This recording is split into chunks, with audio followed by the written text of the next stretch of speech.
You want to count this team out? You don't have the choice. We're going to Game 7, and the Leafs cast is back. Holy mackerel, what a shot! It's Auston Matthews! Do you believe that? Pounds it off the roof of the net!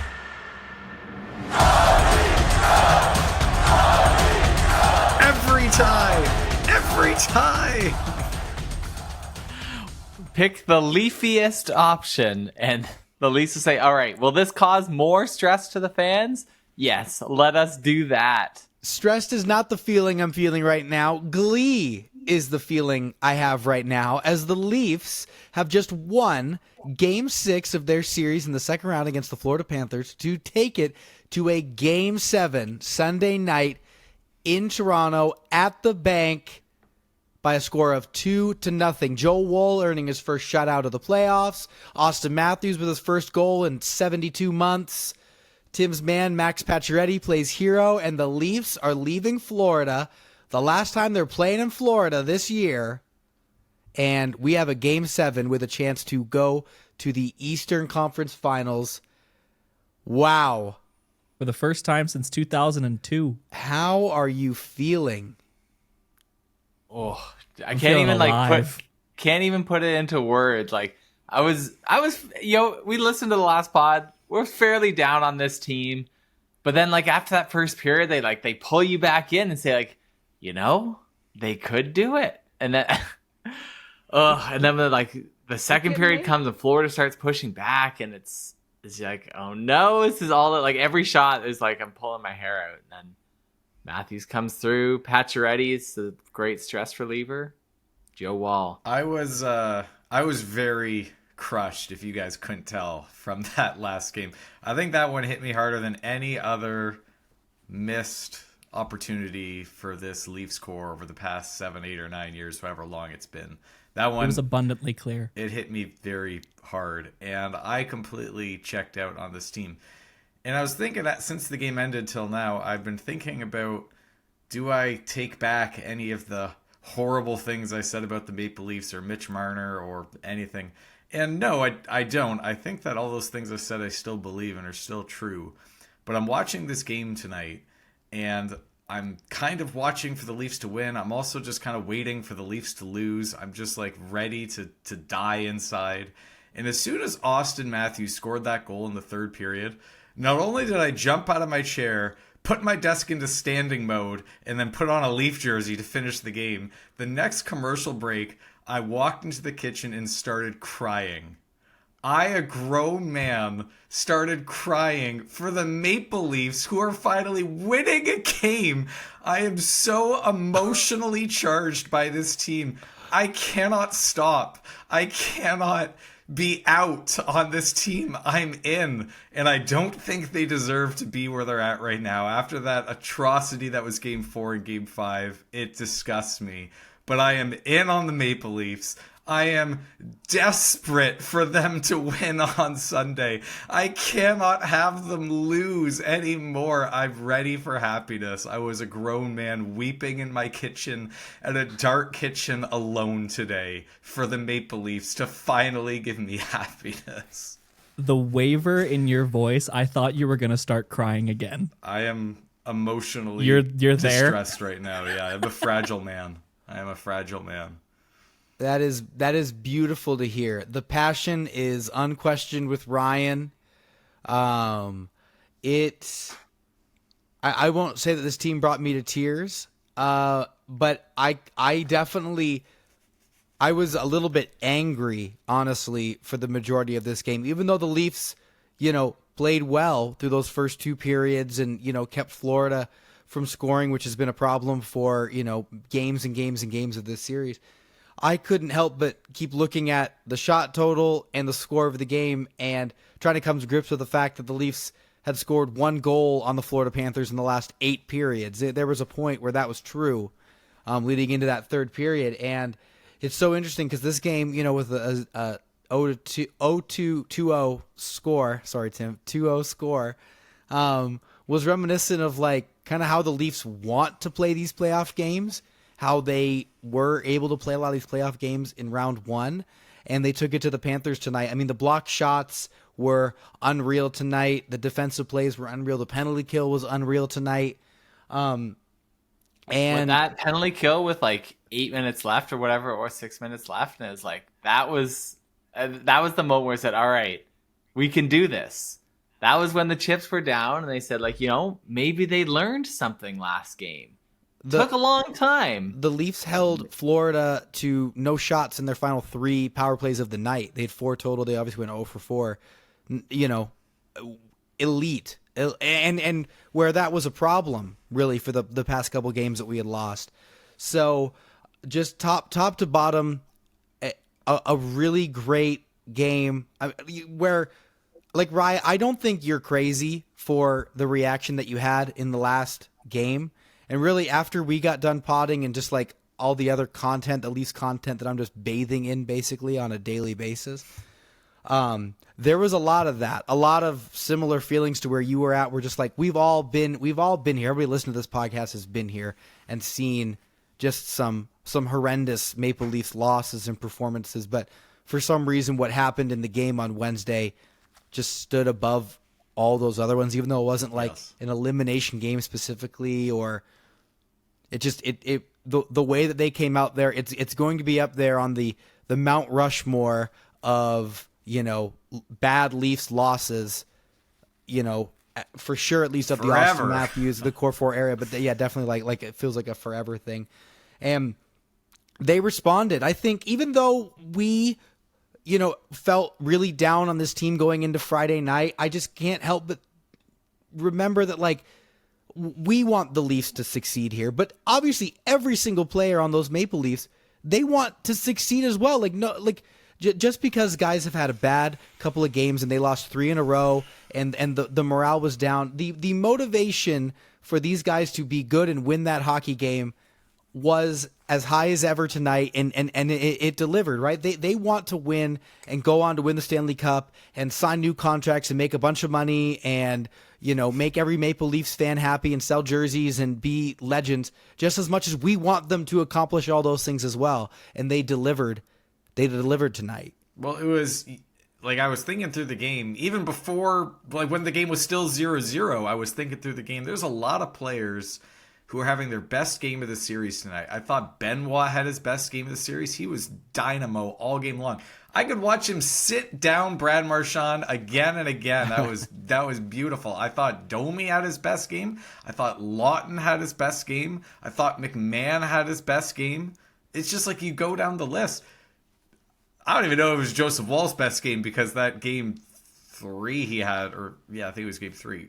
I don't know. One of them was really good. But he got a shutout tonight. He shut the door after getting pulled. Like, there's a lot of Leafs that you could go down the list and say they showed up tonight. Yeah, best game for rebound control for sure. But no, well, and I one thing that did give me a bit more hope before the game was looking back to last year and saying in the Stanley Cup final when it was Florida against Edmonton. For those who only follow Leafs, Florida went up 3-0 in the series. Edmonton roared back to tie the series at 3, but then Florida won in Game 7. But those 3 games that Edmonton, so Florida won first 3, then they lost 8-1, 5-3, and then 5-1. 8-1 is even worse than what the Leafs lost. Yeah. It's like those are some brutal losses they incurred, but then they bounced back and came through when it mattered. And that's the difference between championship teams and teams that don't have the stuff. And so now we'll see. The Leafs bounce back tonight. Do they have the stuff to come through in Game 7?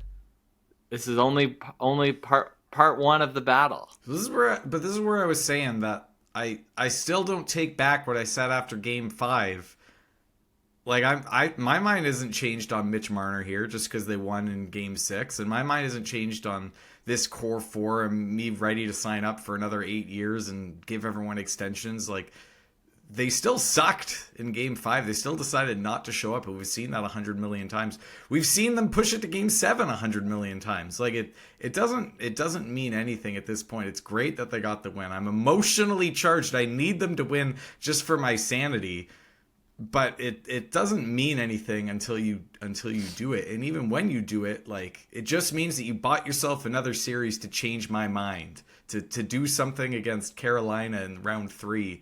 and to really have Marner take over that series, to have Matthews continue to score. The goal Matthews scored tonight, I don't remember Matthews scoring a goal like that in a long time. That was a vintage Auston Matthews goal. He probably had 40 of those last season when he was on his 69 goal campaign. Just like pulls it into his skates, rips it between the guy's stick and his body, and shoots it 5-hole against Bobrovsky. Like, the best goaltender in the world right now is Sergei Bobrovsky. Looked like a dummy as he beat from distance in the 5-hole, and that's what Auston Matthews does. It wasn't Bobrovsky whiffing it on that save. That's just Auston Matthews being the best goal scorer in the world for once in this series and finally landing a shot. Like, do that again on Sunday and 4 more times against Carolina. Like, that's what you got to do. That's what we expect from you. Then I'll start thinking about forgiving you. Like, that's where it's at right now for this Maple Leafs team. It's an excellent start. Now let's keep going. Oh boy, Ryan, be honest. Benoit lays that hit on Marchand. Did a tear fall then? That was the first time the whole night I stood up. I stood up for that, because that's how you defend. We saw it like so many times in that Game 5. I hate how many times I'm talking about Game 5 on this pod. I should be happy. It's okay. It's okay. So many times we saw the Leafs do these pathetic stick checks, just like little tippy taps with the sticks, and then the puck kind of bounces around. It goes to a Florida guy, boom, back of the net. Sit him down, feed him his teeth, just like end the play right now. That's what Benoit did. He's been phenomenal. He was horrible all season long. He was barely an NHL defenseman. This playoffs, Ottawa and Florida, both series, like, he's been great. Real good. I mean, we talk about players like being built for the playoffs, right? And like these series that are that much more physical. And so I think it's just a case of physical players thrive in the playoffs. Now, Domi maybe isn't thriving.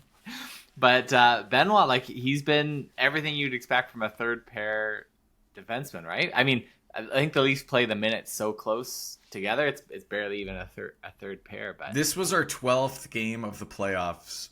Do you know, before this game, do you know how many penalties Max Domi had in the 11 games prior? 11 games, 11 penalties. Every single game that guy took one. This game, his first game without a penalty. And it was his best one. He looked dangerous tonight. Bobby McMahon looked dangerous tonight. Finally. Jeez. We'll change to that line, so they bring Tim's man, Max Pacioretty, down to the third line, elevate Pontus Holmberg to the second line. Nicky Robb scores a goal almost every game he's in this playoffs. Can't seem to get into the lineup for this one, but they are rewarded with, Bobby McMahon, with a big assist on that Max Pacioretty goal. Lineup decisions interesting though, for sure. Yeah, it'll be even more interesting what happens like at home. Like, I mean, Nick Robertson, we joke like, oh, he always scores a goal after he's scratched. He was scratched in Game 6, but like, home ice advantage is huge. I mean, for the same reason that we set ourselves up. Tell me that in Game 5, Tim. In Game 5. And then so for the same reason we had such expectations that were then dashed in Game 5, we have those same expectations for Game 7, where it's like advantage is now with the Leafs. And it's like Berube has control of the matchups. Does he bring in Nick Robertson like to give that spark of offense? You're not changing anything. Not after a win like that. But here's the interesting thing, Steven, you mentioned interesting lineup decisions. They put Pontus Holmberg back on that second line, which as soon as I saw that, maybe I was in a bit of a negative headspace at the time. You were, but it's okay. But like that was just an absolute joke. He was just so useless there in games 3 and 4, specifically in this Florida series. Just provides zero offense. That JT Nylander duo was just completely shut down. And he went back to it in this game. I'm thinking, what are you doing? How is that our best option on the wing? But I'm watching this game and I'm thinking about it. And the Florida Panthers hard matched against that Tavares and Nylander line. They've done it for 3 games in a row now. They've abandoned Matthews and Marner. They figure they're not scoring anyway. So let's go shut down Nylander and Tavares, and then we just win the game. And that's what they've been doing. Our top 2 lines don't score. Our bottom 2 lines can't score, and we don't score any goals. And their third line scores all the goals. So that's the end of that. So why not put Pontus Holmberg on that second line, make a third line that could actually look dangerous and score some goals? And guess what? They did. They scored a goal tonight. And all of a sudden we look 3 lines deep. 3 lines that can score goals. And maybe the Nylander-Tavares line is not as dangerous with Holmberg on it. It's not. The Matthews-Marner line is not as dangerous with Nye's playing with half of his bottom half. He's injured early in the game. And so now we're like crippled all over. But you capitalize on the opportunities you get. And they scored a couple goals.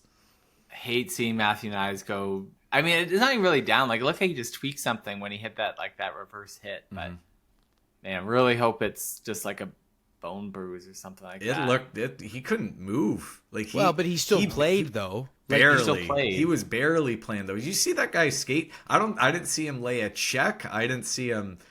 He accelerated like he was. I don't know.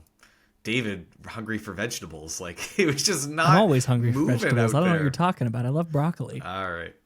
It's just I wonder if he doesn't play next game, but we'll wait and see how the rest of the next couple of days I don't know. Here. Zach Hyman played playoff games on a torn ACL. I think doesn't mean it was the right call. We still didn't win. Somebody played on like a broken leg, I feel like every time somebody has a broken foot. I guess you can throw anything in a skate and just let the bones. It looked like it was his back though. Like you can't do anything when you hurt your back not too long ago, Steven. Like you remember. I do. I remember peeing in a bottle on the floor. Yeah. I don't know though. I just like coming into Game 7. We'll see. We'll see. And honestly, I didn't even see the exact moment that it happened in the game. Like I didn't get a replay of it on the biased American feed that I was watching. But I just think like it's Game 7. They're gonna put him out there. I think no matter what, especially like. That's what I'm banking on. We'll have to see. He probably will. They usually, if they could skate, they're out there. Like, and it's not like we have world beaters waiting unless he called Nick Robertson that. But if Matthew Nyes could be anything remotely like a shell of himself, it's probably worth putting him out there because he is real good when he decides to be. Yeah. So I got a question. What do you think was going through Joseph Woll's head going into this game, knowing the fact that he got sat in the middle of Game 5? Was he going into this with this expectation of like, I need to shut this game out? Or what were you guys thinking with him in goal? I mean, I think here's the thing about the goalies, right? Like if the team in front of you gives up, there's only so many goals that are your fault. But seeing it in his eyes after he was pulled, he was bothered by last game, as he rightfully should be. I wish I saw more tears in the eyes of Matthews and Marner last game. But I mean, Woll did great this game. Like I think his rebound control in particular was great. But I think I saw some stats about Woll in elimination games. The man comes to play. Really? It's like his last 5 games, he's like elite. Read the numbers, Tim. I want to see the numbers of Joseph. I love it when dominance. Tim says numbers. That's well, my like favorite that save that he Tim made says. in the last couple of minutes, where it was like I think Florida was on the power play, or it was like they were empty net or something like that, and it was just some absolutely like stellar shot from Florida that was perfectly rebounded by Woll, and I'm like, oh, that's perfection. He nailed it. But yeah, last year against Boston, just in games 5 and 6 before the tragic injury, and didn't let him play game 7, but 964 and a 957 save percentage. For those that maybe don't know the details of goaltender stats, elite. Those are elite numbers. Better than Connor Hellebuck right now. Oh, significantly better. Low bar to clear, but okay. He did get a shutout the last game, but I think he has like 850 in the playoffs so far. Yeah, and even the series before that, like against Florida, where we end up losing Game 4 and Game 5, but it was not because of Joseph Woll with like a 960 and a 930 save percentage. Those would be good enough for the Vezina if you had it in the regular season. Even if like maybe there isn't necessarily always game momentum, like from game to game, I think there is absolutely, without a doubt, goalie momentum game to game. Because you think about where Bobrovsky was for the first 4 games or 3 games of this series, and then he comes out and basically shuts out the team that was kind of lighting him up. He shuts him out 2 games in a row, and Joel will be in the net Sunday night. No matter what the situation with Anthony Stolarz is, which we don't really know. I mean, he's skated a little bit, but sorry, I don't think anybody expects Joe Woll to or Stolarz to be like challenging for the net on Sunday. But even if he was, I mean, you're going to sit down Joe Woll, who's got that record in elimination games, and he's just coming off of a really good shutout performance, on the road. He's your guy, and he's almost the most important guy that we have going into Game 7, and he's coming off of his best game of the series. So, like, that's great for the Leafs. I mean, that's just like... Well, I just listed like 8 players who are coming off of their best game of the series. Like, the Leafs are ready. If they're going to ride any momentum, this is it. Tim, just to bring it back to the last time you said numbers, because we all love it when you say numbers. The last time that Edmonton and Florida were going out of the Cup final last year, and Florida drops all those L's right before letting in big, like 8 goals, 6 goals. You said that to us earlier today, and again, it might just be because of my negative headspace I've been in for the past 48 hours, but I just like completely threw that away, thinking like, who cares that Edmonton beat Florida in the 3 games that they weren't playing like the Florida Panthers and they took their foot off the gas and they did whatever. What matters is that when Florida decided to start being Florida again, Edmonton lost, and Florida was able to keep the dominance. They played like Florida for 4 games and they won the 4 games, and that was all it took. And if the Maple Leafs won tonight by a score of 7-1, I think that's less important than the Maple Leafs winning tonight by a score of 2-0, because the Florida Panthers were great tonight. They didn't like not show up or cave in the moment. Like, they were all over us. There was a point in the second period where they had like 15 straight shots and we had 0. And they were bringing it to us, and we weathered the storm. It just looks like the refs kept giving them all these power plays. It looks like the recipe for us to win. The way that we beat Ottawa, it felt like the way that we beat Boston 2 games in a row in that game 5 and 6 last year. Like, it just felt like the way that we won tonight is a way that we could win tomorrow, no matter how Florida plays. No matter how Florida plays, if Joseph Woll plays great, which we know he can, we know he has it in him. If we block all the shots, which we know we can because we've done it for like 16 straight games now. Yeah. We can win tomorrow, and I need them to win tomorrow. What's your reaction going to be on Sunday if they win, Ryan? I will cry again. I will absolutely cry. You can't even. And I'm telling you, I will not forgive this team. I don't care how they win tomorrow. Crazy, Ryan. I will not forgive this team. Are nuts. Here comes. I want to talk about this. Okay, no, but like Edmonton. Edmonton has punched their ticket to the Western Conference Finals already. And by your logic, you'd be saying like, Edmonton, you make it all the way to the Cup final, and then you lose 3 straight games to Florida. I don't care if you won the next 3, you still lost. So we're gonna trade Connor McDavid for Clayton Keller and Leon Draisaitl for a bag of pucks and Listen. If we're talking about the Maple Leafs in the Stanley Cup Finals right now, all bets are off. Like, that's different than a second round matchup for the 9th consecutive year where the Leafs have given me performances like they have in Game 5. It's a little bit of a different story with the Toronto Maple Leafs than literally any other professional sports franchise, Steven. So get all the way off my back about this one. I'm an emotionally disturbed man. I'm allowed to be emotionally disturbed, okay? I will be on your back. Unbelievable. To the end of days. So here's what's crazy, though. Like, I saw a stat today. Alex Ovechkin, you know how many times his team made it past the second round? How many? 1 time. You know what they did in that 1 time? Stanley Cup, Tim. I was there. I saw it. It happened in Colorado. You know how many times they've been past the second round in the past 20 years? Can we acknowledge how many times the Carolina Hurricanes make it to the 3rd round of the playoffs? I feel like it's every year. Like, they're always there. They just never. Then they get shut down by Boston. The Metro Division is dog water. That's why it is absolute. Ryan is drinking dog water. Right? You got the Metro Division in your cup there. It literally has a Maple Leafs logo on it. So I don't know. Oh my gosh. Let's talk about next game. So, Sunday night in Toronto at the Bank. The Maple Leafs will be going into their first second round Game 7 that I can remember and care about as a functioning adult. This is the most important game of my Maple Leafs adult fandom. Makes it sound like I'm 22 or something like that. I'm 32. I've been an adult for a while. That's where we've been at. The stakes couldn't be higher.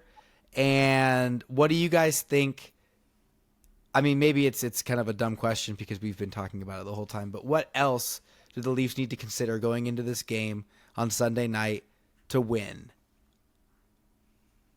I think Show up. All right, Tim. You just clipped That is it, you though. clipped that That from is last it. game. I think a big difference in this game was that our third line looked dangerous. We actually had kind of a rotation of offensive pushes in here, and it didn't come at the sacrifice of defense. Like that Domi, McMahon, Pacioretty line didn't look like they got caved in.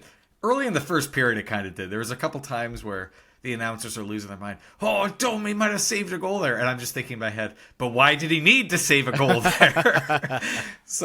But like as the game went on, they kind of got better and better. And for the first time in the whole series, it didn't feel like the bottom six was completely outgunned from our perspective here. So I think that has a big part of it. But at the end of the day, for the 9th year in a row, it's going to come down to, does Auston Matthews have a big goal? Does Mitch Marner make a big play? Does William Nylander decide to skate this game? That's what it's going to come down to, and that was the difference today. Auston Matthews had the game winner, so it's I'm telling you, they got a lot of work left to do to win me back. So it starts on Sunday. It'll be interesting. Like this will be an opportunity for does Berube try and get Nylander and Tavares away from the Selke? I'm going to call it the Selke line with Barkov and Reinhart, but.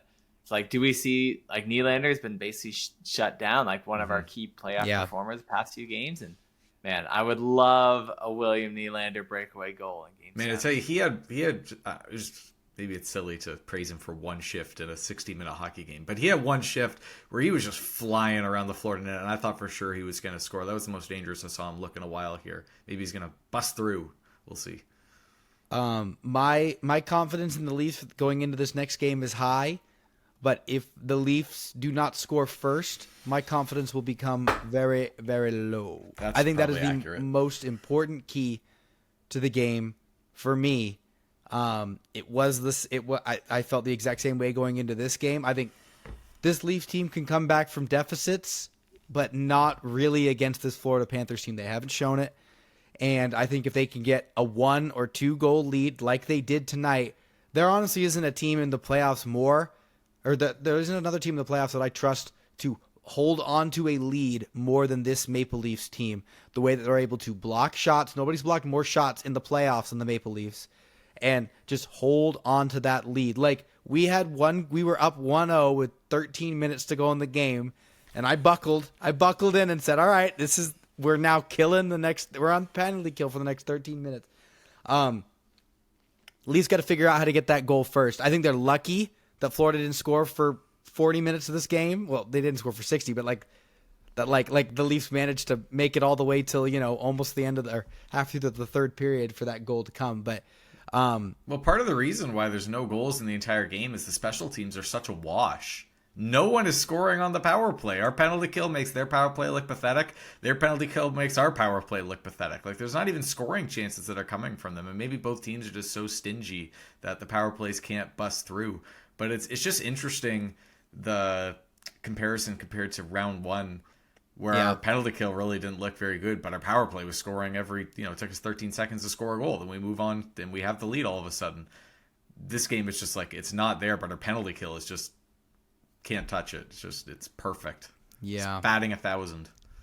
Yeah, it's I just think, and even though I'm so pumped the Leafs won tonight, and this is such a great feeling, I'm still just gonna bring up that the Leafs in the last 3 games have scored 0, 1, and 2 goals, right? And Florida scored more than that in the last game, in Game 5, right? So I just think you can't get into a track meet shootout against these guys. It's just not gonna happen. So have the game go just like tonight, but do it in Toronto. Those tickets are going to be so expensive. Do not disappoint those people. I tell you, hats off to all those Maple Leafs fans who were in the square tonight, the ones who were in Florida at the game. I don't know if I would have had the heart, even if I had the tickets, to show up to that game in Florida. And they did, and they got to see a win. It'll be a rowdy building in the bank. they better deliver a better performance than they did in Game 5. But I'm kind of at the point where I don't care how they win. I don't care if they are the worst team I've ever seen, except for Joseph Woll, and they win the game 1-0 because Florida scored in their own net. That would be okay with me. Just win the game. Speaking of the square, by the way, they're always panning to it. I love that you look at it and you get the sense there isn't a soul in there that is older than like 27 years old. There's a bunch of me. Right? There's just a bunch of me's in there. It's just like a bunch of poor young college people students that like. Yeah, there's just. I mean, I've never gone to a game in the square. We were always, going to the game. But I just think that part's kind of funny. It's just like a bunch of kids down to stand for 3 hours and go feral, and it's such a great atmosphere. I wish I was up there. I'm booking my ticket. Ryan, you convinced me. I'm coming up. Sunday night. All right. I want to be there to Let's hold wrap you it while up. you cry. Okay, fine. We're wrapping up the pod. Game number 7 going down Sunday night in Toronto. The Leafs cast will be back no matter what happens after, but we all know what we want to happen. The Leafs to win, punch their ticket to the Eastern Conference Final, and then it's on. It's on, baby. So, signing off, Stephen Douglas, Tim and Ryan Allison, Funky Uncle Producer Dave on the buttons. Get out of here. Have a great Saturday. Go, Leafs, go. Leafs, go. Leafs, go. Do you believe? Because I do.